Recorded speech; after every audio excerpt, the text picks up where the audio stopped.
Welcome back to the Brittany Hughes Show, everybody. Thank you so much for joining me on this Thursday afternoon. The University of Texas at Austin has given us a brand new way to spell the word women. If the traditional way was offending you, there's now a new way to do it, which is more inclusive of everybody. We want to make sure, of course, everybody feels included. That is the primary objective of colleges and universities all across the United States of America. Now, we have given up on actually educating people. We've given up on actually training the next generation of good, responsible, ready citizens who are going to eventually take over the running of the country, in competition with places like China, which are laughing their heads off at garbage like this. And now we are instead pushing for diversity. We want to make sure, the chief goal here is to make sure that everybody feels included. We don't want anybody to feel left out. No matter how weird or deviant your preferences or your identity is,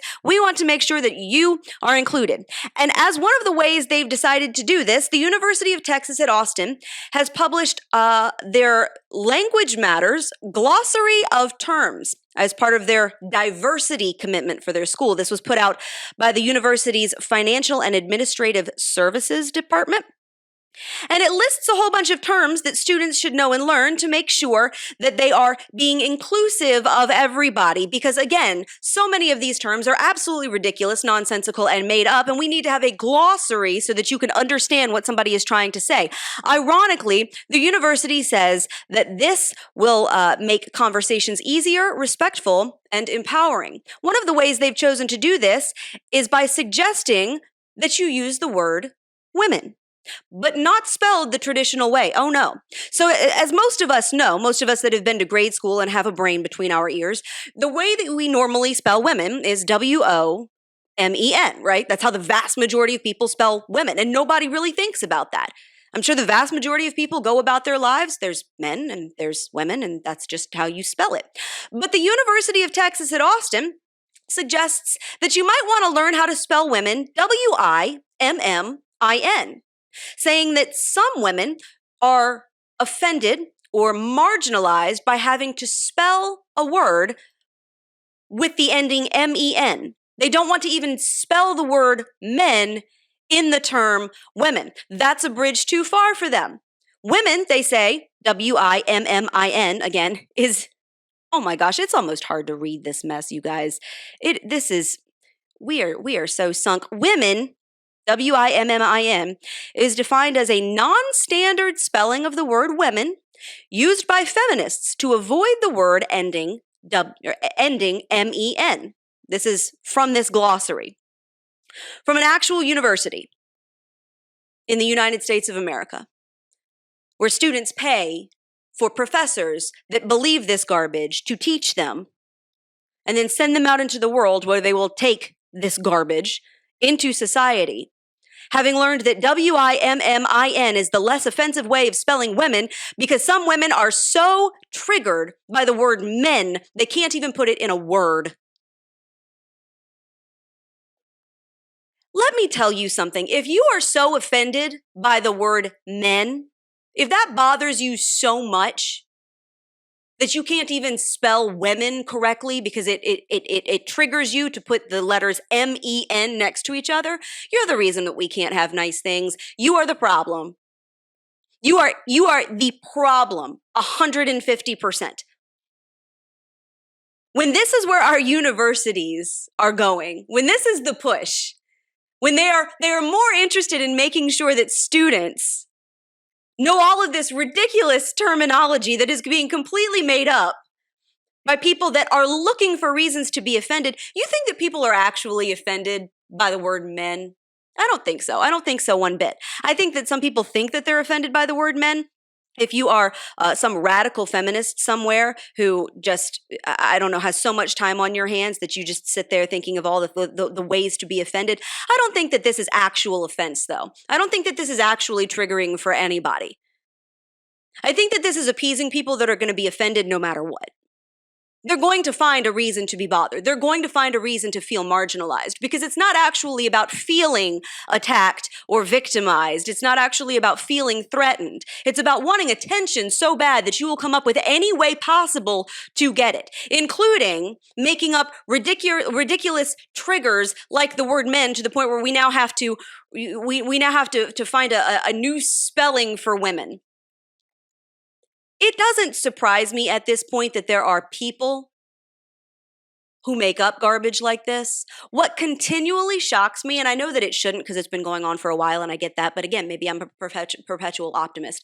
What continues to shock me is the kowtowing of places like universities or major companies and corporations, big factions of our society that is caving to this nonsense. And they actually had the audacity to say that these kinds of terms will make conversations easier, respectful, and empowering. How does this make a conversation easier?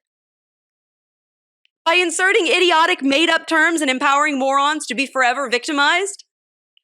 That doesn't make anything easier. Just like your exhaustive list of never-ending pronouns for people, it doesn't make anything easier. It makes things incredibly confusing. What I do find a little bit funny, however, I will say this and then we'll move on. What I do find a little bit funny is that by harping so much on women and how we spell women and making sure we cut out the men part of the word because that's triggering to people, by doing that, this actually flies in the face of the left's push for this bedazzled spectrum of genders, because what it essentially says is that there is such a stark gender binary between male and female that we now have to change the spelling of the word to make sure that we avoid any correlation between the two whatsoever. Don't you find that ironic?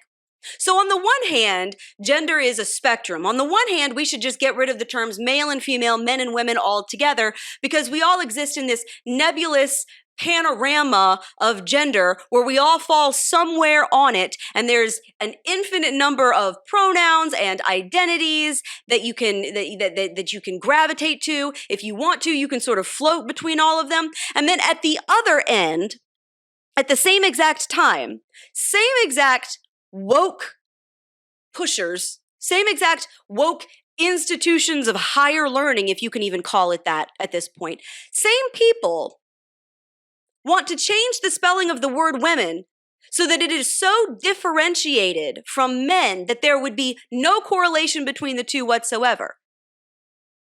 That's doubling down on a gender binary. That's saying these two things are so different, we don't even want them to be related in the way that we spell the words. Does anybody see how ideologically inconsistent this is?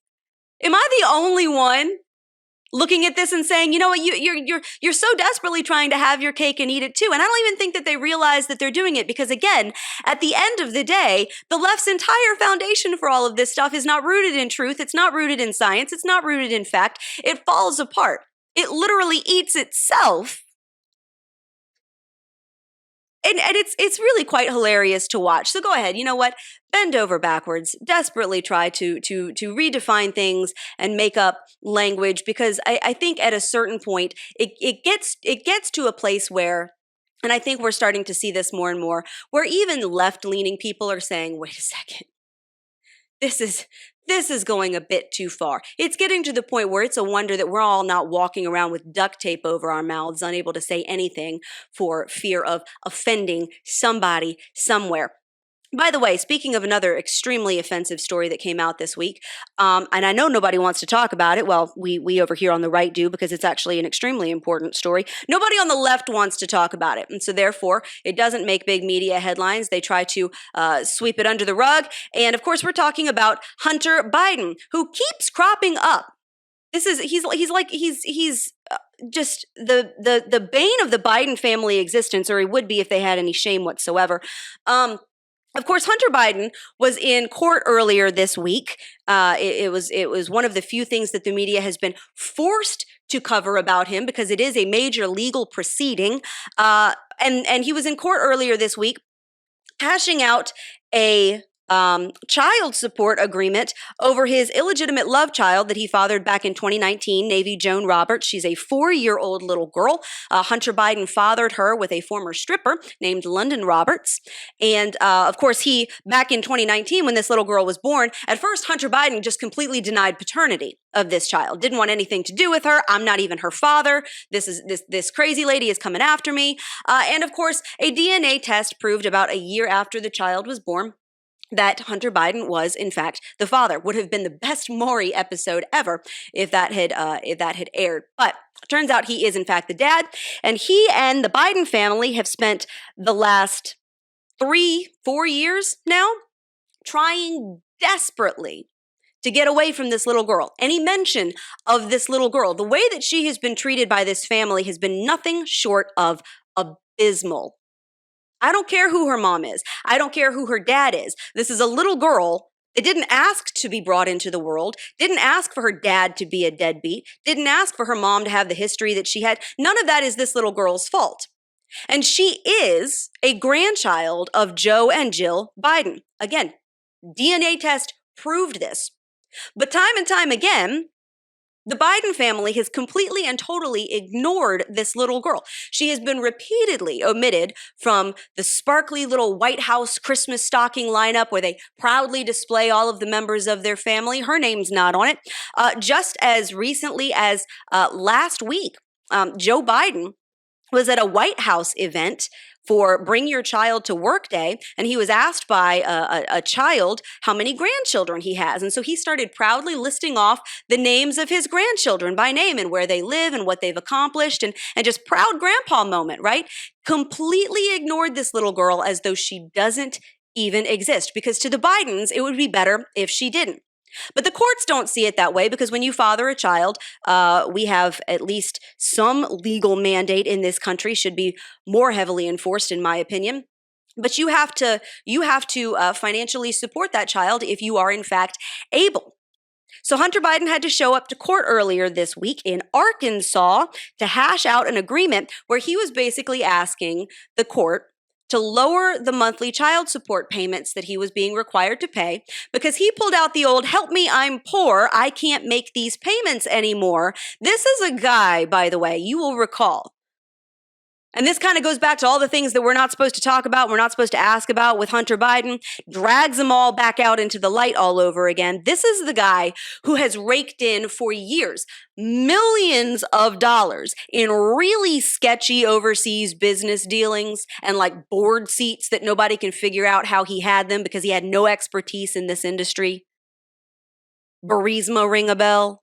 He was raking in millions of dollars in positions that evidence suggests may have been bolstered by his father's political power, but we have never gotten to the bottom of that because, again, the media refuses to do their job and hold the Biden family, or really any leftist political family or person, accountable. And so now he wants a court, Hunter Biden wants a court to believe that even though he has made millions of dollars, even though that is a well-known fact, he now doesn't have enough money. He is too financially strapped to continue his court-mandated support of Navy Joan. So he strolls into court, ironically, with an army of extremely high-priced attorneys who claimed that that this absentee father has been paying London Roberts, his former lover, $20,000 a month in child support, and has paid about $750,000 total over the past few years since they reached that settlement back in 2020. Might sound like a whole lot of money. From my understanding, the vast majority of child support agreements are not necessarily based on how much it would take to raise the child. It's based on how much money you make. If you are a mega millionaire, you're probably not going to be asked to shuck out $800 a month. So $20,000 a month is I guess the arrangement that they reached back in 2020. And so now he wants the court to lower that because, according to Biden, the first son has no salary currently, save for a percentage of whatever his artwork brings in from that New York-based gallery that's peddling it.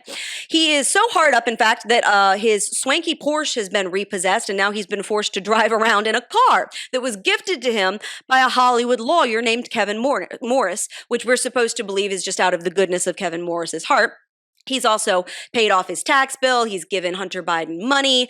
That's a weird arrangement. Nobody's quite sure what's going on there and why this attorney would just sort of be forking over all kinds of cash to Hunter Biden. His lawyers claimed in court that it was because the two are friends and Morris just wants to see Biden taken care of. I'm going to call bullcrap on that and say there's more to that. Hunter Biden also said that this is how poor he is, guys. This is how hard up he is. This is how stretched he is. He went on a recent taxpayer-subsidized trip to Dublin aboard Air Force One with the President of the United States, who happens to be his father, and he had to sleep on a cot on the floor of his dad's room because he couldn't afford his own. Poor little lamb. So sorry. I am so sorry that we had to pay your way to Dublin and you ended up having to sleep on like a futon in your dad's room. I feel so bad for you. So terribly bad. Where are all the millions that he was raking in? I mean, I understand that hookers and blow aren't cheap, but are you actually telling me he spent all of it? I mean, this is a guy who, I mean, his net worth is tens of millions of dollars. And now he's saying that he needs a court to lower his child support payments for a kid that he has spent years actively trying to deny and have nothing at all to do with. And his lawyers had the audacity to tell the court that he wants to avoid the public perception that he's a deadbeat dad. You are a deadbeat dad. When you deny this child, you have nothing at all to do with the child. Your family ignores this child. You're trying to get out of having to support this child. That's pretty much the definition of a deadbeat dad. You're not worth the paper that it takes to file this request. But of course, the media is not going to call him a deadbeat dad. The media is never going to hold the Bidens accountable for having nothing to do with this innocent little girl who, again, did not ask to be here, which is interesting to me because if you recall, particularly when Biden was running against Trump back in 2020, one of the things that the left liked to talk so much about Joe Biden was that he's a family man, right? He's a family man. Here you had Trump, who's been married like 3 times, and you know his sordid past with women and familial relationships has not exactly been entirely on the up and up, particularly by traditional conservative standards, and that was sort of thrown out and weaponized compared to Biden, who is supposed to be this, this family man, committed to his wife, committed to his children, loves his grandchildren, all of these pictures of him sitting with his young grandchildren. And that's also kind of the image that the left likes to paint whenever the issue of Joe Biden's age comes up, if you notice. Whenever he's wandering around looking for his seat or looking for the exit or looking for his handler or doesn't know his own name. Whenever there's a question of Biden's mental competency, particularly as it relates to his age, the defense here is, oh, well, he's just a sweet grandpa. Yeah, he makes gaffes. Yeah, he sniffs people's hair. Yeah, he kisses children and it's weird. But, it's not because he's creepy. It's not because he doesn't know what he's doing. He's an old grandpa. And that's just the way that grandpas do. And look how he is with his own family. Isn't that so sweet? And here's this little girl being completely passed over, being completely shoved aside by this entire family that's supposed to be committed to their own relatives. That's their shtick, right? And of course, the media are painting this mother's efforts to get some child support out of Hunter Biden as a partisan hit job, because everything is always a partisan hit job. Nothing is ever the Biden's fault. Nothing is ever Hunter Biden's fault. We should never look into his sordid past or his financial dealings. Any question of whether or not they may have been doing something that was not on the up and up, if not completely and totally illegal, is just a partisan hit job. Here's CNN.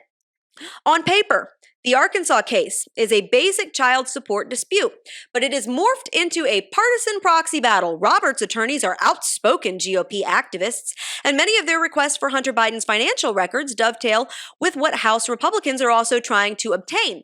Because apparently, when you're trying to figure out how much child support a person owes, you kind of need to know what they've got in the bank. You kind of need to know whether or not they actually have a pretty good income stream coming in. You kind of need to know where they've made their money and how much of it they've still got. These are relevant factors in figuring out child support.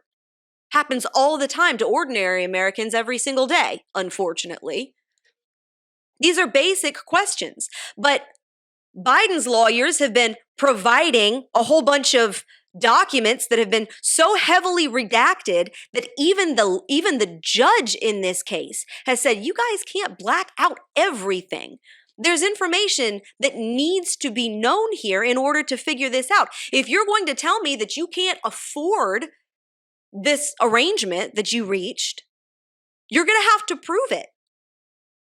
But of course, Biden and his lawyers don't actually want to be transparent about his financial dealings. That's kind of been the whole point all along for years now, particularly when there was the question of whether or not Biden's money was being made in part because his father was abusing his power as then vice president to help Hunter make business connections, and that there was sort of a pay-to-play situation happening there. We weren't allowed to ask about Hunter's financial dealings. Well, now that it's coming out in court in a custody or in a child support battle, well, now all of a sudden that is partisan. That's not partisan. Hunter Biden just doesn't want to fess up. Lord only knows what those documents would actually show, and it seems like he's going to have to come out with at least a little bit of it. He's going to have to sit for a deposition in June where he's going to have to defend himself and his financial situation that he is claimed to have. There's validity to needing these financial records. And it's going to be really, really interesting if something that is forced into the light from a child support battle ends up helping connect some of the dots that the media have absolutely refused to look into now for years. See, there's a reason that the Biden family does not want to acknowledge this little girl. It's not just because it's an embarrassment. It's not just because of who her mother is. It's not just because they kind of want the whole Hunter Biden thing to just, he's sort of the black sheep of the family, and that's not really, it's not that.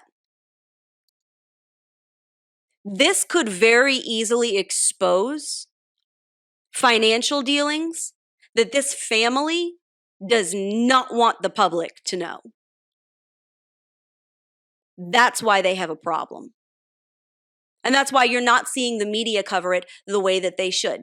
So it's going to be very interesting to see, especially come June, what ends up coming out. By the way, if you are concerned about transparency, particularly in your own life, you should look at how your health insurance is set up. Every single year, millions of Americans just like you pay exorbitant premiums for healthcare coverage that you probably don't need and don't use, but might go to subsidize other people's medical procedures that violate your conscience and that you don't agree with, things like abortions or gender mutilation surgeries for transgender children. So if you are concerned about that, you should check out sharehealthcare.com. Share Healthcare is not traditional health insurance. It's an ACA exempt cost sharing plan between people of like minds and like values who don't want to pay for coverage that they don't need and subsidize medical procedures that they don't agree with. And Share Healthcare has plans that start as low as $149 a month, meaning that you could be saving a whole lot of money while also not violating your conscience. So if that sounds like something that you would be interested in, sharehealthcare.com. The referral code there is MRCTV23 so that you will they'll know who sent you. Sharehealthcare.com, MRCTV23, and find a plan that works for you today. Hunter Biden while he's being swept under the rug and the White House is absolutely refusing to comment on that situation, doesn't want to have anything to do with it, there's this little girl that we're just going to ignore and hopefully it all goes away and nothing more embarrassing or incriminating comes out. We're just going to sort of ignore all of that. Meanwhile, White House Press Secretary Karine Jean-Pierre, who makes a living getting up in front of the podium and spewing lies and ridiculous nonsense, she made one of probably her biggest whoppers yet this week, which is frankly saying something. KJP said from the White House podium this week that illegal immigration under Joe Biden has dropped 90%. Here's what she had to say. He has tools that he's used to make sure that we do this. We actually deal with the immigration system in a humane way, and in a way that is that actually deals with what we're seeing at the border.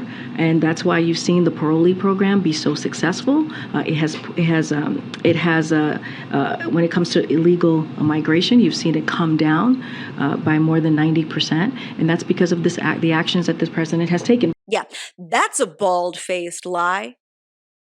And it really doesn't take all that much research to figure that out. What's interesting here is that there are some lies that are at least believable on their face. There's some data manipulation. You can get away with fudging some things. When you say something like that, even people in the room that are trying desperately to carry water for you were like, that's not true. And everybody knows that that's not true. The entire state of Texas, the entire state of Arizona, they all know that it's not true. Chicago and New York City and Baltimore and Washington, D.C. and all of these blue cities that have had illegal aliens dumped in their backyard from the border, trying desperately to sound the alarm. You know, you've got governors in border states who are literally so overwhelmed that they are busing people into these sanctuary cities and saying, fine, you take them. And all of America has seen this, and yet she's actually going to have the audacity to stand there and say that illegal immigration has dropped 90%, which everybody knows is not true. 2.2 million illegal aliens were caught last year alone, last fiscal year, or last calendar year alone. That's not including gotaways, by the way. Those are just the people that were apprehended. Those aren't all the people that got into this country and went off into no man's land. And we have no idea where they are. That happens all the time. We know that it happens all the time because we catch them on surveillance footage. We just don't have enough border agents to track down every single one. More than 1.2 million have been caught this year so far. These are historic highs. These are record-shattering numbers of illegal alien apprehensions. And of course, everybody knows that. But when Jean-Pierre was held accountable for that statement, which was just ridiculous on its face and everybody knew it, she actually got snippy at Fox News' Peter Doocy just for asking her where she got that information. Here was that scene. If the border is secure, as the administration has said, then why would we need to send 1,500 active duty U.S. troops down there? Because we need more work. More work needs to be done, Peter. We put forth a comprehensive immigration legislation, and Republicans in Congress refuse to act. And so the president has used the tools that he has in front of him to prepare ahead of Title 42 lifting. As you know, that is happening in the next couple of days. And so we are putting DHS, Department of State, is putting forth processes to deal with the changes that are going to be ahead of us. And so that is what's important here, and that's what you've been seeing for the past several months. You've heard from DHS, you've heard from the State Department on what we're putting in place to deal with the border once Title 42 lifts. You said yesterday that when it comes to illegal migration, you've seen it come down by more than 90%. Where did that number come from? Because CBP is telling us the number is. I hear you. I'm about to answer. 136,000 people more. I'm about to answer this fiscal year so far. If the dramatics could come down just a little bit. If the dramatics could come down a little bit. What's dramatic about asking a question about? Okay, I'm going to answer. So I was speaking to the parolee program. As you know, the president put in place a parolee program to deal with certain countries on ways that we can limit illegal migration, and we have seen the data has shown us that it has gone down by more than 90%. That was what I was speaking and to. No, we're going to go. We're going to move. Go ahead. We're moving, Peter. Let's go. So this is clearly an administration that not only thinks that it is appropriate to look at Americans in the face and completely lie to them, but they then get angry when you push back and say, I need to know where you got that number, because that is not at all what our facts and figures are coming out with. That's not at all what we're seeing. That's not at all what we're hearing from border agents. That's not at all what the American people have seen. And they don't want accountability. They don't want to actually have to back up their numbers. They just want to be able to say this stuff and everybody go, oh, okay, well, I guess that's what she said then. And to get angry with a reporter simply for asking for validation, she couldn't do it. And she knew she couldn't do it. And here's why she can't do it. Because here's the scene from just this past weekend in Brownsville, Texas. This is one town in one state and one moment in time. About 2,000 migrants were apprehended here behind Texas Southmost College last night. About 400 were apprehended today, and 200 are still here. I'm going to step out of the shot so that you can see what's going on behind me. Video shows groups of migrants sitting on the wet dirt. They have been separated into a few different groups. Brownsville police say the majority are Venezuelans, and there are many families, and most of them have given themselves up peacefully. This is the largest surge of migrants that Brownsville has seen in one location for quite some time, and it came a day after 1,600 migrants were apprehended in Brownsville, according to RGV Chief Border Patrol Agent Gloria Chavez. This has been happening for days. Hordes of illegal aliens turning themselves into border agents. Border agents are having to set up literally field processing centers because the buildings that we have are not big enough to process all of these people.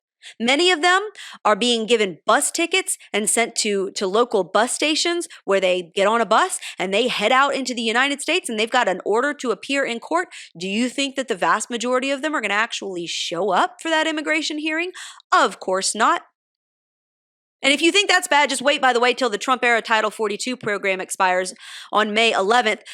This is a date that has been pushed back a couple of times now, but it's set to expire on May 11th. Remember, Title 42 is the program that mandates that many illegal aliens have to wait in Mexico to await their immigration hearings. It was a COVID-era public health program that basically said, we're not letting people into this country. If you have an asylum claim, if you think you have legal standing to get into the country, you have to wait in Mexico. We're going to put you back in Mexico. You're going to file all your stuff there. We're going to give you an immigration hearing, adjudicate your case, and then if we find that you do have legal standing to come in, we'll let you in. Of course, many of them do not. That's why many of them don't show up to their immigration hearings here in the United States. They just disappear. So that program is set to end on May 11th, which even Biden DHS Secretary Alejandro Mayorkas says will likely trigger a rush on the border that makes this current one look like a slow trickle. The gates are about to bust open on this thing, and we can't handle what it is now. This is why the White House is desperately trying to spin this like, oh, there's been a big drop in illegal immigration, because they have no idea how to handle what they know is coming. And so to try to stem this impending tide, the White House says that it's opening up migrant processing centers in Central American countries to help would-be immigrants apply for asylum before making the journey into the United States. Here's the problem with that. They have already done programs like this throughout Central America. They have already done wait in your country, apply for asylum there, and if you get in, then you can come on into the United States. They've already tried that. And you know what happened? It didn't work. Because people didn't want to get in the queue. They didn't want to line up. They don't want to go through an orderly process to get into the United States. That's the whole point. They don't want to go file their paperwork and claim asylum and then have to sit there in their crap hole of a country waiting for their case to be adjudicated and then come into the United States. The process was getting gunked up. The lines were getting too long. It was taking way too much time.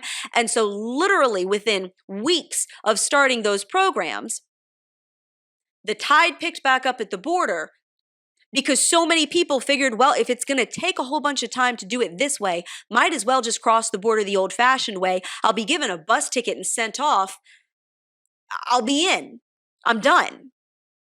And that's exactly what's going to happen when Title 42 ends. And this administration knows that.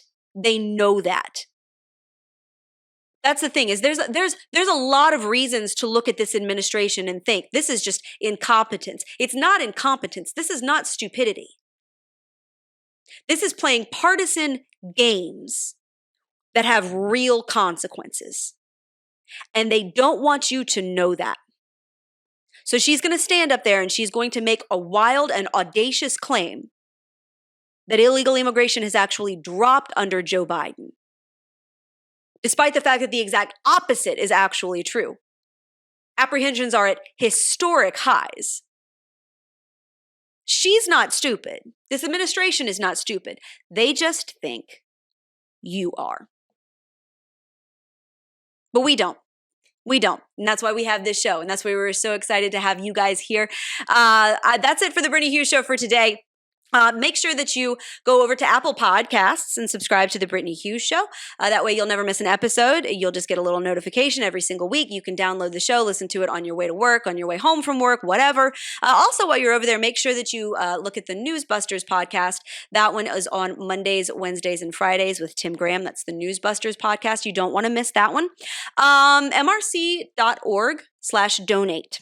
If you don't know, the Media Research Center is a 501c3 nonprofit organization. The good news is that means all of our content is completely free to you. We don't put it behind a subscription or a paywall. It's all free to you. But if you like the Brittany Hughes Show, if you like the other videos and the blogs that we put out, if you like the Media Research Center and the work that we do, please consider financially partnering with us because we exist entirely on donor support from people exactly like you. So please, MRC.org/donate. Also head over to Share Healthcare. The referral code there is MRCTV23, sharehealthcare.com, MRCTV23. If you're sick of your health insurance and you don't want to pay for things that violate your conscience, Share Healthcare can help. With that, I will see you back here next week. Have a great weekend. God bless.